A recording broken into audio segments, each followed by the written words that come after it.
بسم اللہ الرحمن الرحیم۔ السلام علیکم۔ آج کا ہمارا ٹاپک ہے بنی اسرائیل قوم اور تابوت سکینہ کی تاریخ۔ کیوں یہودی آج بھی اس تابوت کے پیچھے ہیں اور اسے حاصل کرنا چاہتے ہیں، اور کیا مقصد ہے اس تابوت کو حاصل کرنے کے پیچھے، اور اس کو حاصل کرنے کے بعد یہ کیا کریں گے۔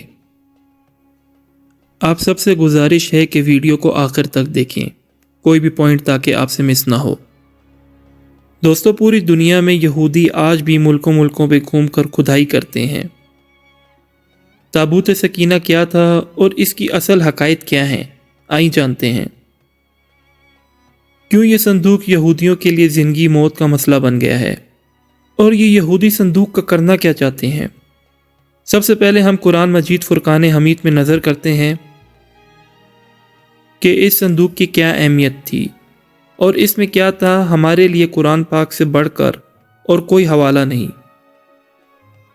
قرآن مجید میں اللہ پاک فرماتا ہے، اور ان سے ان کے پیغمبروں نے کہا، اس کی بادشاہی کی علامت یہ ہے کہ وہ صندوق تمہارے پاس آئے گا جس میں رب کی طرف سے تمہارے سکون اور اطمینان کا سامان ہے، اور جس میں آل موسیٰ اور ہارون کی چھوڑی ہوئی چیزیں ہیں جسے فرشتے اٹھائے ہوں گے۔ اگر تم ایمان والے ہو تو یقیناً اس میں تمہارے لیے بڑی نشانیاں ہیں۔ اس آیت مبارک میں لفظ تابوت کا مطلب صندوق اور سکینہ کا مطلب سامان ہے، جس سے دل کو سکون اور راحت ملے۔ یعنی اس صندوق میں ایسا سامان تھا جس کی برکت سے دلوں کو مضبوطی اور تسکین ملتی تھی۔ تفسیر کے مطابق یہ صندوق حضرت آدم علیہ السلام پر سب سے پہلے جنت سے اتارا گیا تھا۔ یہ شمشاد نامی لکڑی سے بنا ہوا تھا۔ اس مقدس اور متبارک صندوق میں حضرت آدم علیہ السلام اپنے ضروری سامان رکھا کرتے تھے۔ یہ صندوق نسل و نسل چلتا آ رہا ہے، حضرت یعقوب علیہ السلام تک پہنچا۔ حضرت یعقوب علیہ السلام کا دوسرا نام اسرائیل تھا۔ ان کی اولاد بنی اسرائیل یعنی اولاد اسرائیل کہلائی۔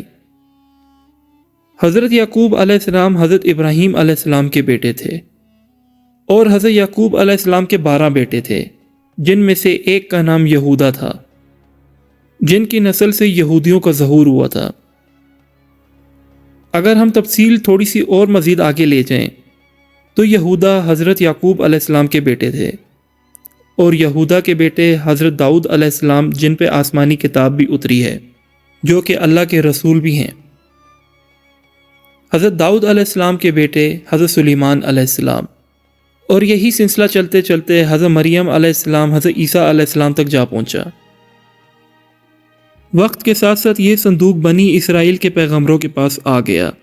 اس کے بعد یہ صندوق حضرت موسیٰ علیہ السلام کے پاس آیا، اور پھر یہ صندوق آپ علیہ السلام کے زیر استعمال میں تھا۔ اس صندوق میں حضرت موسیٰ علیہ السلام کا عصا مبارک اور آپ پر نازل ہونے والی تورات کے لوحے رکھا کرتے تھے۔ یعنی اس صندوق میں انبیاء کے معجزات کی اشیاء محفوظ تھی۔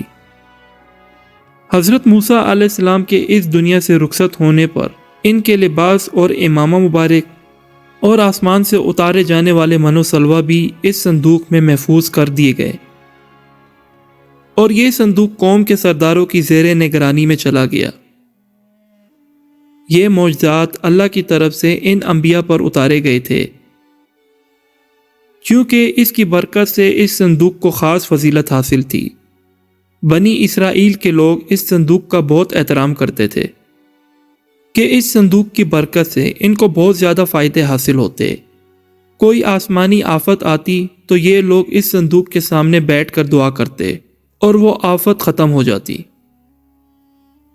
کبھی زلزلہ، سیلاب اور خوفناک آندھی یا طوفان آتا تو یہ لوگ اسی طرح صندوق کے سامنے بیٹھ کے دعا کرتے تو وہ آفت ٹل جاتی۔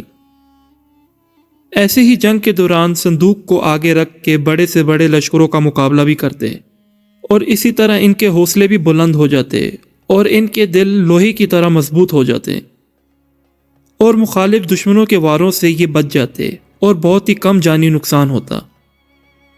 ایسے ہی خاص موقع اور تہواروں پر یہ لوگ صندوق کو عزت و احترام سے کندھوں پر اٹھا کے جلوس نکالا کرتے، اس مقدس صندوق کی حفاظت کے لیے فوج کا ایک خصوصی دستہ تعینات تھا۔ یہ قوم والے بہت ہی عجیب و غریب عادت کے مالک تھے۔ ایک طرف تو صندوق اور اس میں رکھی اشیاء کا احترام کرتے اور دوسری ہی طرف اللہ کے احکامات سے مکمل روگردانی کرتے۔ ان کا معمول بن چکا تھا۔ یہ قوم نہایت ضدی، اڑیل، مغرور اور سرکش قوم تھی۔ حد سے زیادہ لالچی، مال و دولت سے محبت کرنے والے اور ظالم تھے۔ اپنے انبیاء اور علماء کی روک ٹوک پر ان کو خوفناک اذیتیں دیا کرتے۔ جب ان کی سرکشی حد سے بڑھ گئی تو اللہ تعالیٰ نے ان کو عذاب دینے کے لیے ان پر قوم عمالقہ کو مقرر کر دیا۔ قوم عمالقہ کے بادشاہ جالوت نے ان پر انتہائی زبردست حملہ کیا۔ ان کی پشتیں اجاڑ دی، شہر کو جلا کر ویران ڈھیر کر دیا، لوگوں کو قتل عام کر کے ہلاک کر دیا اور ان کا تابوت سکینہ چھین کر اپنے ساتھ لے گیا۔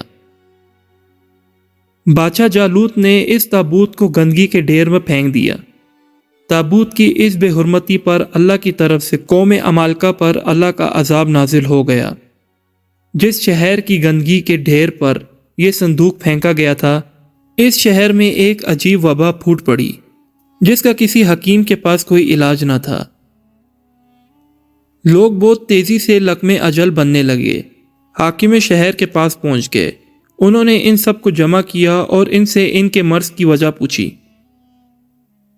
نوجوانوں نے حساب لگا کر بتایا، اس عذاب کی وجہ تابوت سکینہ کی بے حرمتی ہے۔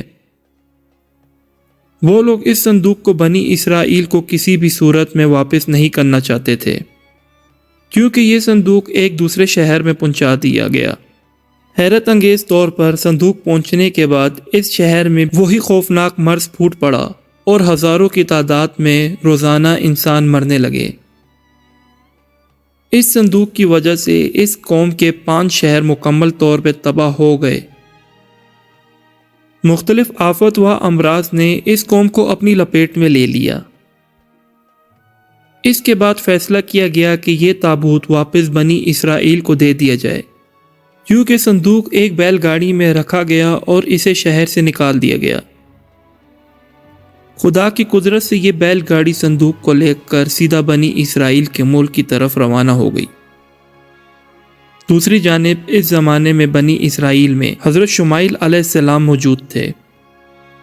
حضرت شمائیل علیہ السلام طالوت کو، جو ایک نیک انسان تھا، اس کو بنی اسرائیل کا بادشاہ بنانا چاہتے تھے، جبکہ بنی اسرائیل حسب معمول سرکشی اختیار کیے ہوئے تھی، اپنے نبی کی کسی بات پر عمل کرنے کو تیار نہ تھی۔ آخرکار قوم کے سرداروں نے جان چھڑانے کی خاطر حضرت شمائیل علیہ السلام سے مطالبہ کر دیا کہ اگر اللہ کے سچے نبی ہیں اور چاہتے ہیں کہ ان کا حکم مانیں تو وہ دعا کریں کہ ان کا قیمتی اور مقدس تابوت سکینہ ان کو واپس مل جائے۔ اگر ان کی دعا قبول ہو گئی تو وہ ان کی ہر بات کو تسلیم کریں گے۔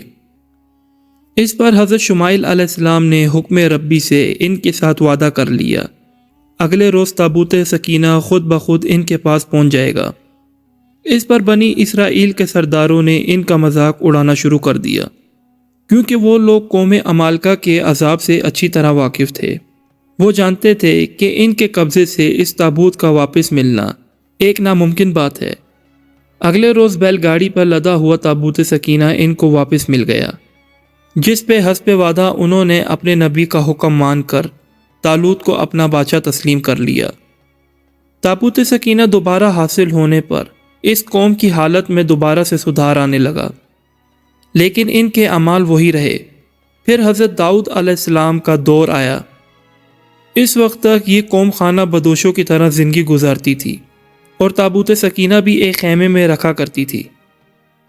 حضرت داؤد علیہ السلام نے ان کے لیے ایک عبادت گاہ تعمیر کرنے کا ارادہ کیا، جس سے ان کے بعد ان کے بیٹے حضرت سلیمان علیہ السلام نے بیت المقدس کے نام عظیم شان عبادت گاہ کی شکل میں پایہ تکمیل تک پہنچایا۔ تابوت سکینہ کو اس خیمے سے نکال کر عبادت گاہ پہ رکھ دیا گیا۔ اس عبادت گاہ کے تابوت سکینہ والے حصے میں سوائے انبیاء اور سب سے بڑے عالم کے کسی کو نہ جانے دیا۔ حضرت سلیمان علیہ السلام کی وفات کے بعد آپ کی انگوٹھی مبارک بھی تابوت سکینہ پہ محفوظ کر دی گئی۔ جب حضرت زکریا علیہ السلام کا زمانہ آیا، اس وقت تک یہ قوم اس قدر گمراہی میں ڈوب چکی تھی کہ اللہ کے پیغمبروں کو تذلیل کرنا ان کا معمول بن چکا تھا۔ جب حضرت زکریا علیہ السلام کو قتل کر دیا گیا اور بعد میں ان کے بیٹے حضرت یحییٰ علیہ السلام کو بھی انتہائی بے رحمی سے قتل کر دیا گیا، تو اللہ تعالیٰ ان سے سخت ناراض ہو گئے۔ یہ حضرت عیسیٰ علیہ السلام کی پیدائش سے 585 سال پہلے کی بات ہے، جب حضرت یحییٰ علیہ السلام کے قتل کے تھوڑے عرصے بعد عراق کے بادشاہ بخت نصر نے اسرائیل پر بہت بڑا حملہ کر دیا اور اسرائیل کی اینٹ سے اینٹ بجا دی، لاکھوں یہودی قتل کیے اور لاکھوں غلام بنا لیے، بیت المقدس کو مکمل طور پر تباہ کر دیا اور اس میں رکھے تابوت سکینہ کو قبضے میں لے کر اپنے ساتھ عراق لے گیا۔ یہ وقت بنی اسرائیل کی تاریخ میں سب سے کھڑا وقت تھا۔ بخت نصر نے تابوت سکینہ کا کیا کیا، یہ آج تک کسی کو معلوم نہ ہو سکا۔ تابوت سکینہ ہمیشہ کے لیے یہودیوں سے چھین لیا گیا۔ ساتھ ہی یہودی قوم وہ قوم جو تاریخ کی سب سے بدترین قوم تھی، جسے اللہ کی لاڈلی قوم ہونے کا فخر حاصل تھا، اپنی بدعملیوں کی وجہ سے ہمیشہ کے لیے اللہ کی نظروں میں نیچے ہو گئی اور دنیا اور آخرت میں بھی رسوا ہو گئی۔ آج یہودیوں کو 2000 سال بعد اسرائیل کی سرزمین پر قدم جمانے کا موقع ملا ہے۔ ابھی بھی اس قوم کی وہی عادت اور فطرت ہے، وہی ظلم و جبل، ڈھونس جمانا، عیاشی کرنا، تکبر کرنا اور اپنے آپ کو سب سے اوپر ماننا۔ حالانکہ اللہ کی طرف سے لعنت زدہ ہو جانے کے باوجود بھی ابھی تک اللہ کی لاڈلی قوم ہونے کی خوش فہمی موجود ہے۔ وہی مال و دولت کا لالچ اور مال جمع کرنا، وہی صدیوں پرانے شیطانی طریقے، آج بھی اسی جگہ حضرت سلیمان علیہ السلام والی عبادت گاہ تعمیر کرنے کا جنون، اور اسی طرح تابوت سکینہ کو دوبارہ حاصل کر کے ہیکل سلیمانی میں رکھنے کا بخار ان کے سروں پر چڑھا ہوا ہے۔ یہ آج بھی مسجد الاقصی کی مغربی دیوار جو ٹائٹس کے حملے میں بچ گئی، اس کو ہیکل سلیمانی کی آخری نشانی سمجھ کر اس سے لپٹ کر روتے ہیں۔ اپنی عظمت کے دنوں کو حاصل کر کے رونا ان کی عبادت بن چکا ہے، لیکن ابھی تک یہ قوم ناسمجھ ہے۔ ان کے جنون اور ماضی سے لپٹے رہنے کا یہ علم ہے کہ آج بھی ہر جگہ جگہ یہ کھدائی کرتے پھرتے ہیں تاکہ تابوت سکینہ کو تلاش کریں اور اسے دوبارہ حاصل کر سکیں۔ ان کو اپنے آخری مسیحا کا بے صبری سے بہت انتظار ہے، جس کے جھنڈے تلے ایک بار ان کو پوری دنیا میں پھر سے ایک بار غلبہ حاصل ہوگا۔ اس ایک آنکھ والے دجال سے اس قدر محبت ہے کہ پوری دنیا میں اس کی ایک آنکھ والی نشانی کا پرچار کرتے پھر رہے ہیں، اور انہوں نے اس قیامت کے لیے کئی تنظیمیں بنا رکھی ہیں جو اسے خوش آمدید کہہ کر اسے خدا مانیں گی۔ تابوت سکینہ کی موجودہ جگہ کے بارے میں مختلف لوگ اندازہ لگائے پھرتے ہیں۔ اس پر انگریزوں نے، یہودیوں نے اور عیسائیوں نے بڑی ریسرچ کی ہے، لیکن حتمی طور پر سارے ایک نقطے پر متفق نہیں ہیں۔ لیکن ایک مضبوط تھیوری یہ کہتی ہے کہ یہ صندوق حضرت سلیمان علیہ السلام کے محل میں کہیں دفن ہے، اور حضرت سلیمان علیہ السلام کا محل آج بھی فلسطین میں کہیں گم ہے۔